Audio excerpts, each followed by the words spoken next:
Life gods tend to be depicted as being pretty firmly on the side of good. It makes sense on just about every level if you think about it. By their very nature, gods of death tend to be evil or at least antagonistic sorts, so they're pretty easy as villains. See Nagash. Gods of life, meanwhile, give life, something that most people I imagine are quite fond of having. Death, meanwhile, is a scary concept to imagine on some level, be it questions about the afterlife or having to accept people around you aren't forever. This isn't a hard-set rule, of course. The heroes of Olympus had Gaia be the villain, and Warhammer's very own Nurgle is a life god that is not a good god no matter what his followers or even he himself may believe. The gift of plague is one that, to be frank, I can do without. But with that, we come to today's video. Isha, the Elfdar goddess of life. Boy is she depressing to talk about. You know the saying, no good deed goes unpunished? That's Isha through and through. Going through it doesn't even begin to explain how miserable this goddess's life is. Heartache, problems with her kids, losing everything she's ever known and loved to a nightmarish abomination of a god. All things that happen to Isha and more. And you know, all around, Isha's probably a pretty smart goddess. Maybe not in the things she's done, but in her purview. Being a god of life probably requires some smarts in all sorts of subjects. And if you'd like to be a smarty pants like Isha, you can do no better than Brilliant, the sponsor of today's video. Brilliant is put simply the best way to learn math, computer, and data science. And I hate to break it to any of you who are young, but those are important things to know on one level or another. But luckily, Brilliant knows that if you don't make the lessons interesting, you're gonna either zone out or fall asleep. Perhaps this isn't the thing for someone who is a teacher to confess, but the class I had after lunch was always what I called my in-school nap time. Well, Brilliant isn't boring. In fact, the lessons are actually engaging to get through. A shocker, I know, given how tedious school can be. Plus, and I cannot stress this last one enough, they're on your own time and at your own skill level. If you weren't aware, we all live in real life, and real life generally doesn't care if you have a math course going on before it starts springing crap on you. Brilliant doesn't care though. You want to spend every day for 8 hours on Brilliant or half an hour once a week? It's all equally possible with Brilliant. My recommendation for a course to take would be Thinking in Code, because from personal experience and from what friends who work in the fields that require coding have taught me, even a bit of coding skill can go a long way. And Brilliant is all too happy to get you started on learning that fantastic skill set. And to top it off, I've got a deal for you. Keep it quiet, but using my link in the description or pinned comment, you can get not only a 30-day free trial to Brilliant, but the first 200 of you to do so get 20% off your annual plan. That's http://brilliant.org/PancreasNoWork for both of the aforementioned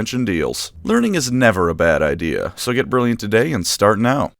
Now then, onto the story of the saddest goddess in all of Warhammer. Isha in 40k has the same backstory as all the other Eldar gods. She was a weapon of the old ones that the Eldar began to worship as a goddess. Or maybe she was always one of their gods and was boosted up alongside her mortal children. Or she's an old one herself who took on the mantle of an Eldar goddess to survive in the post-war in Heaven galaxy. The true story is whichever one of them you find most appealing. Personally, I prefer the idea that the Eldar gods were already their own thing and were given a power boost by the old ones. But them being weapons that were worshipped as gods and thus turned into gods seems to be what GW is leaning towards lately. Regardless of that, it can be safely assumed that she fought in the war in heaven alongside both the Eldar themselves and the other races that fought in that delightful little galaxy-wide apocalypse. Since almost everything we know about that time is from the point of view of the Necrons, with the occasional line about the Eldar being super powerful, specifics are unfortunately rather scarce. And what specifics do exist are mostly about our good friend Cain. So as I do whenever I have to talk about the war in heaven, here's some conjecture and semi-educated guessing. Isha's godly purview is that of a goddess of life. To narrow it down a bit, she's a goddess of things like nature, healing, and fertility. Things that off the top of your head might not be conducive to actively fighting in a war. If I were a betting man, I'd wager Isha's place in the ranks of the Old One's soldiers might have been as a supporting role. Anyone sufficiently important who was wounded could have been sent directly to Isha for healing. Or perhaps she was the one who healed the other Eldar gods when she got into a fight with something like a Catan. With that being said though, her doing some fighting of her own isn't out of the question either. I'll bring it up later in the video, but if you're familiar with fantasy's wood elves, you know damn well that just because Isha's a life goddess doesn't mean she has to play nice. For all we know, entire planets of Necrons could have been devoured alive by magical forests springing to life and crushing those Necrons beneath their roots. If you want to get even more fantastical with it, those same forests could have come alive into warp-enhanced treemen and dryads that would rip apart any Necron who couldn't kill them in time. Like I said though, this is all conjecture because GW refuses to fill in the lore about that period. For all we truly know, she could have spent her time time singing Witch Doctor in the backlines while Cain body slammed Catan. After the Necron war in heaven, we get some actual solid details about her. Not many, because she's an Eldar goddess and therefore worthy of nothing but GW's utter contempt, but hey, it's something. Whatever the case with her backstory ultimately is, Isha by this point has come to regard the mortal Eldar as her children. She loved them all alongside her husband Kurnos and her daughter Lilith, both fellow gods, and at this point in time was able to interact with everyone freely. Overall, things were going pretty well for everyone involved, which means naturally, Cain and her daughter have to ruin everything. I went through the story in Cain's video, but that was Cain's video. From his point of view, he was just informed that a whole bunch of people were going to get him killed one day. And while, like I said, there were a million better ways he could have handled the situation, he's a war god. Blaming a war god for killing people is on par with blaming a hurricane for making somewhere wet. But Lilith, instead of going to her parents, went directly to who at that point was either the first or second strongest being in existence, told him he was going to get killed by a whole bunch of mortals, and then lo and behold, he starts killing mortals. A shocker, truly. From Isha's point of view, her child went behind her back and got a whole bunch of her other children killed. Yeah, the Eldar still respawn at this point, but that doesn't make it much better. Like, oh no, you can come back. That means it's no problem a war god is rampaging across time and space trying to kill you all. And while I'm by no means an expert on reincarnation, I assume it doesn't work if everyone who can give birth to your reincarnation is also dead. Understandably, Isha wasn't happy with her kids getting murdered, and Cain refused to stop murdering her kids. So she complained to Assyrian, who in his infinite wisdom, matched only by his desire to not have to actually do anything, just put up a big wall between the Materium and the warp and said no one can go across it anymore. Including, of course, Isha, who can no longer talk to her kids unless they're dead. Can you really blame her for being upset about this? So Isha and Kurnos plotted, dragging Vol along with them because he's a godly craftsman. He made the spirit stones that would allow the gods to talk to their children across of Assyrian's barrier, in defiance of the Eldar king of the gods. Of course, that means that the husband and wife were now going directly against Assyrian's will,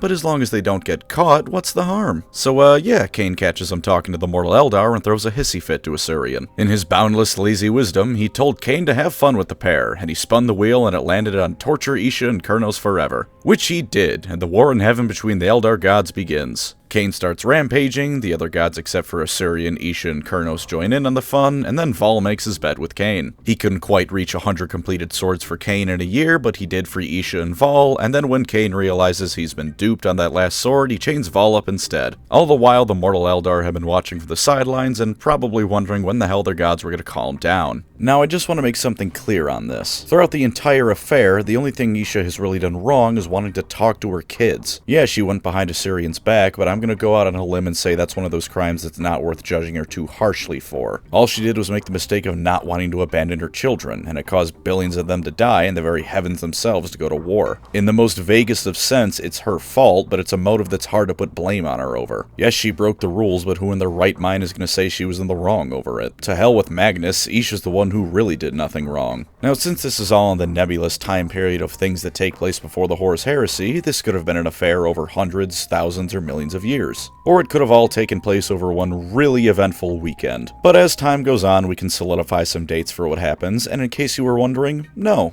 things do not get better for Isha. Things never get better for Isha. Because now is the time for Slaanesh. In the absence of their gods to guide them, the Eldar were now left to their own devices. And you know me, I quite like the Eldar, so I'm gonna give them credit. It took them 65 million years to finally shoot their collective selves in the foot. But when they did, was it glorious. You all know the story, since it's the big thing Imperium fans love to bring up whenever you slightly criticize the Imperium. The Eldar get more and more degenerate, the warp gets more and more turbulent, and then one fateful night it culminates into Slaanesh being born and the Eye of Terror ripping reality into pieces. Almost immediately, just about every Eldar died. Similarly, their gods all died. Isha was one of the three who didn't die, with Cain standing up quite admirably to Slaanesh, and Kegarak making the wise choice of hiding literally anywhere else in reality that wasn't the Eldar Empire. Isha, for her part in things, was not slain and eaten alongside the rest of the Pantheon. Unlike the other Eldar gods, however, she had someone in her corner to help her out. Good old grandfather Nurgle showed up and rescued Isha, bringing forth his demonic armies to bear against Slaanesh at the height of her power. Out of equal parts genuine love for Isha and a desire to show the newest Chaos God her place in the pecking order, Nurgle rescued Isha from Slaanesh moist, sticky grip. Unfortunately, Nurgle is the Chaos God of disease, so while his affection for Isha is genuine, he doesn't have the healthiest way of showing it. He at present has her stuck in his garden in a cage, and he uses her to test his latest diseases. She can always cure herself, being a goddess of life and medicine, but depending on how much effort she has to put into curing herself, he will either release it into the mortal world or start anew. And such has been Isha's lot in life for the last 10,000 years, stuck in a jar filled with unmentionable fluids. At least it's better than the jar of unmentionable fluids Slaanesh would have stuck her in. With that being said though, there's potential she's not actually lost much of her power as a goddess. She's kept imprisoned by Nurgle and used to test out his diseases, but she's been doing that for 10,000 years. You can make an argument that Isha might still be at the level of strength she was at before the fall of the Elfdar, only in prison because while powerful, she's not as powerful as a full-fledged Chaos God. Weakened, sure, especially since the loss of all her followers meant she's not getting as much worship as she used to, but she wasn't instantly consumed by Slaanesh, and to my knowledge, Nurgle hasn't explicitly drained her of her power. He just keeps feeding her slop like I do to all of you with my videos. The only solid piece of lore about her after that is the tale of Craftworld Lugganath, a craftworld that was ravaged by one of Nurgle's plagues. They went on a semi-suicide mission to find their goddess, knowing that while they were probably going to die, they'd just end up back in their spirit stones. Unfortunately for them, Nurgle found out about their intrusion and wasn't really in the mood for visitors. Endless tides of Nurgle demons swarmed them until his plagues finally caught up to the comatose bodies of the seers in the real world and their souls were trapped in the Immaterium. They all turned into trees in Nurgle's garden, and Isha had one more thing to cry over as she watched her children turned into living trees that would forever suffer in Nurgle's care. This story's pretty neat because while it's short, it actually has quite the number of kick-ass things and ideas in it. Could the Eldar avoid Slaanesh by going into other Chaos Gods' realms where she who thirsts has no power? There didn't seem to be any mention of Slaanesh's hold on the Eldar Psyker's souls when they were in Nurgle's garden, and you can't get much deeper into the warp than the realm of one of the Chaos Gods. Wouldn't exactly be a pleasant alternative to Slaanesh, but hey, a chaos-corrupted Eldar of other gods would be awesome to see, if nothing else. The Eldar also held out for quite a while, only actually losing when their bodies in the real world succumbed to the disease. While it is a loss, it's a loss that actually gives the Eldar some credit. A pretty small number of them waltzed into Nurgle's garden and killed anything that tried to touch them, and they only failed because their bodies were rotting away while they fought. If it weren't for that, it's possible they could have held out forever, since the battle had already been raging for days straight by the time they succumbed. It begs the question of what the Eldar could truly do in the setting if they could access the warp free of Slaanesh's influence. And of course, it proves Isha's still around. This is from the 7th edition Codex Demons, I believe, which wasn't that long ago. It's not exactly recent lore, but I'd say it's recent enough that it still counts. Unfortunately, the story abruptly ends there, because as I said before, Isha is an Eldar goddess and worthy of naught but contempt and hatred by the corporate masterminds of GW. In fact, this meme that I hate with a passion is the most accurate thing to any potential resolutions to Isha's imprisonment. I hate it because it's barely a meme, it's just the discourse about Isha whenever she's brought up. Why yes, Isha be rescued by the Primarch so they can fill another of their character arcs and for no other reason. Why no, the Eldar shouldn't be allowed to rescue their own goddess, even if it's portrayed as a last-ditch effort thing that's horribly costly to them. Why no, I don't see why writing 1,000 pages of Space Marine lore for every page of Xeno lore could be a detriment to the setting. To hell with everyone who says new year, new me. It is a new year and by Isha, I am the same elf simp as always. Let's move over to fantasy, because I'm angry and she gets more respect there. In fantasy, she is pretty much the same being, only with the added benefit that she isn't stuck in Nurgle's garden. She's a goddess of life, fertility, medicine, all that happy-go-lucky hippie crap. Or at least she is as far as the High Elves are concerned. To be fair, she is given more credit even among them than in 40k. Her presence among them is cemented through the Everqueen, the queen of the High Elves who carries the composite soul of the previous Everqueens within her, as well as a pretty hefty chunk of Isha's own power. I've said the word queen so many times one after the other in that last sentence that it no longer carries any meaning as a word for me. She rules from her court in Averlorn, the closest thing to a nice place you'll find in any Warhammer setting. It's a place filled with love, poetry, relaxation, and the kind of thing that at first glance you don't think belongs. Then one of the Everqueen's handmaidens catches so much as the idea of a threat to the region, and they're unmade faster than the Night Lords can skin a person. The Everqueen entity, for what the hell else can you call it than an entity, was last present in Alariel, My Little Pony character come to Warhammer, and in the Total War games, the first and often only person to grab the Sword of Cain. She fights the enemies of the Asur with the power of love, healing magic, and throwing Tyrion at anyone she can't be bothered to deal with at a given moment. By the time it got to Alarielle, the Everqueen was powerful enough to equal Slaanesh in a contest over the soul of one of her champions. Arguably, the Everqueen won, since the Slaanesh Chaos Lord's soul was cleansed and he came to regret everything that had led him to that point. Of course, the moment Alarielle let go, Slaanesh turned him into an extra disgusting chaos spawn, but hey, it's impressive regardless. The Chaos Gods indeed regard the Everqueen with some measure of fear, and since the Everqueen is partially made up of Isha, that means that the Chaos Gods are arguably afraid of Isha. Most of the duties of the Everqueen are ceremonial in nature, or serve some sort of magical purpose that aren't strictly speaking related to her status as a semi-avatar of Isha, so we'll skip over them. But in the same way the Chaos Gods are wary of the Everqueen, there's an entity that scares the Everqueen, and it's Isha again.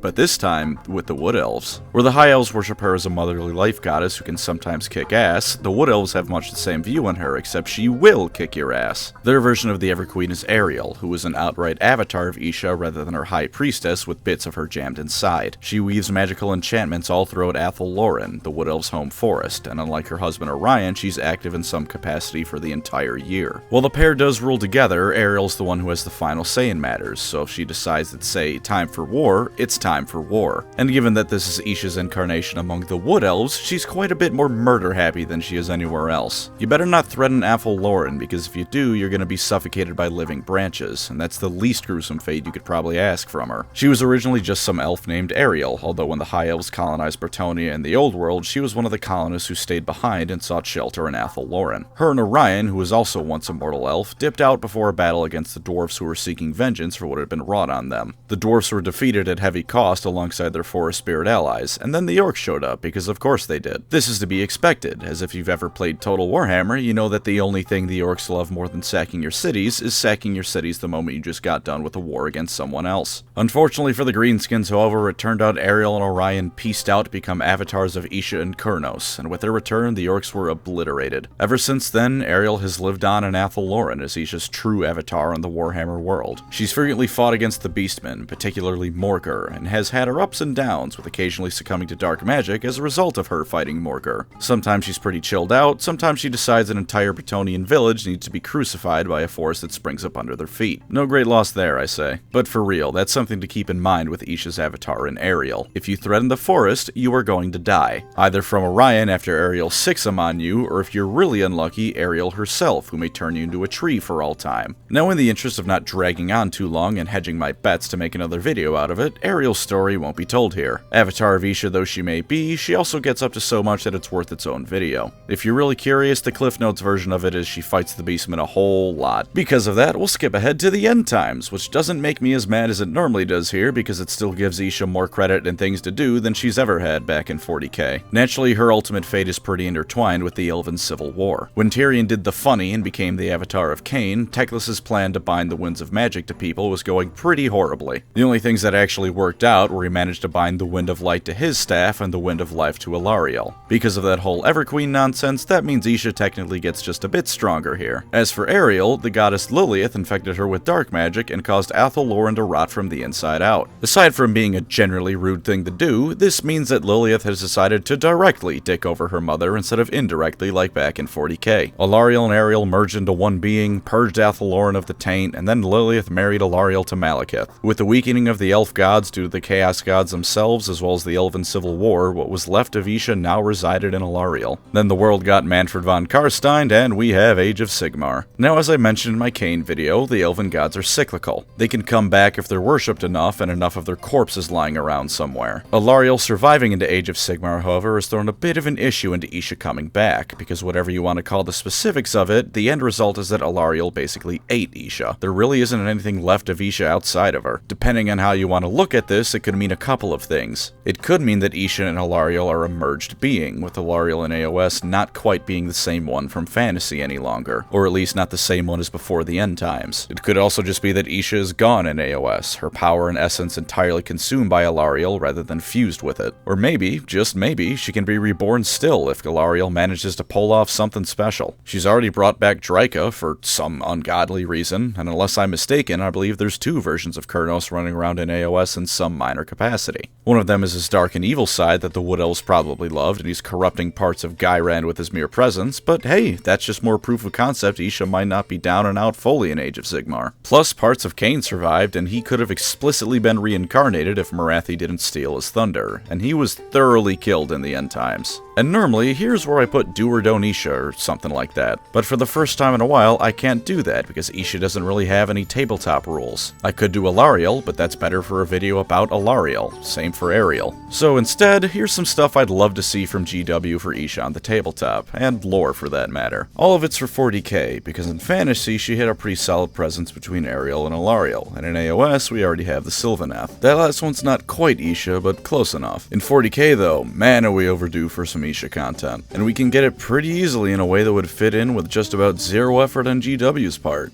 The Exodites. Honestly, it's not like it'd be terribly difficult. The Exodites are already the 40k Wood Elves. Putting Isha there wouldn't be anything outlandish in the slightest. There's precedent for it already, and on some level, most of the 40k factions are based on an equivalent over in fantasy. It could be just the sort of thing to revitalize the Elfdar and finally get the Exodites on tabletop proper, and it's not like you can't figure out a reason for the Exodites to be out and about doing stuff. Webway Gates, there you have it. There's all the reason the Exodites need to be able to move around the galaxy. Plus, there's plenty of lore about Maiden Worlds getting invaded. There's all the reason you need to have them fighting. With the return of their mother goddess, the Eldar who fled the Empire in hopes of hiding away have returned to the galactic stage in the name of the Wild Hunt. It can give the Eldar agency once more, and a spot of unqualified hope for them to have. Yeah, Inyad is supposedly their salvation, but that lore has been handled horribly, and even disregarding meta stuff, half the Eldar in-universe view it as Eldar heresy. Isha, meanwhile, is a sort of goddess whose return no Eldar would deny as being on some level a good thing. At worst, she's too nice for this setting, and if you lean into the Wood Elf side of things for her, she's not even that. Isha's proper debut in 40k could be an angry forest spirit millions of years old, and you just landed on a planet you really shouldn't have. You could have her stabilizing the warp around Maiden World so the Eldar can have a sanctuary, or even more, a place where they can exert more of the psychic power that they've lost. Not perhaps the sort of thing to get the Eldar truly back on their feet, but a crutch they can use if worst comes to worst. And if nothing else, I think it'd be cool because no one else in 40k would have the perspective Isha does. For one, the only other gods worth mentioning are the Chaos Gods, who are a familiar thing, the Emperor, who is pretty wildly different from any other gods in Warhammer, and Gork and Mork, who, let's be honest, are the same as any random orc, but bigger. But Isha's a goddess proper, not some corruption of mortal emotions, not whatever the hell the Emperor is. A goddess the likes of which we just don't have in 40k, one whose divinity isn't corruptive or whatever the Emperor is. For two, there's nothing left from the War in Heaven quite like her. The Catan are all in pieces and the Necrons are soulless. Isha returning could be something to shock the galaxy in a way that no amount of power-scaling legendary figures of myth can. Would Isha be the strongest being around? Not by a long shot, and the form she'd interact with others on the battlefield with would be even less so. She'd be an at least 65 million year old being from the biggest war the setting has ever seen, an ancient goddess from a time where they walked the stars and broke entire worlds. The galaxy wouldn't learn to be wary of her just for the power she holds. The setting has plenty of beatsticks in it already. It'd learn to fear her because a true god of the War in Heaven is back, with all the knowledge, experience, and more that brings. As for the models Isha could bring, the biggest thing that comes to my mind is Wraithbone forest spirits. Imagine the Dryads and Treemen from fantasy and AOS, but made out of Wraithbone. The Exodites can sing them into existence using a mixture of faith in their goddess and bone singing. For that matter, you could get some Eldar supporting units, something similar to the Lore of Life from fantasy, units that can cast a variety of spells or psyker powers based on healing and support. And, of course, making living branches rise up from beneath the ground to drag your enemies into an early grave with.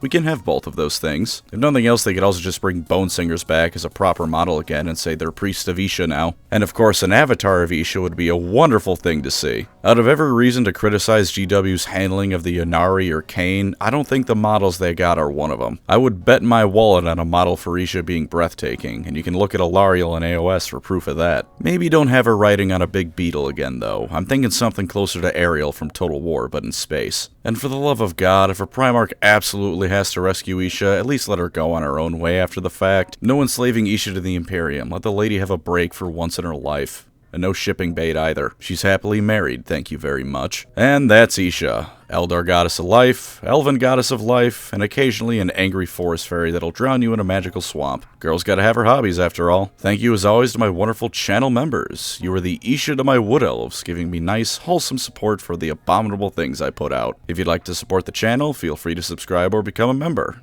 Either way, thank you for watching and take care out there. I mean, for real though, Isha has gotta be top 5 most suffering Warhammer characters. Like, there's Isha, Felix, Gilliman, Felix again for good measure, and then at a tied 5th place, anyone within a 5-mile radius of Thanquol. Nothing good comes from being close to Thanquol.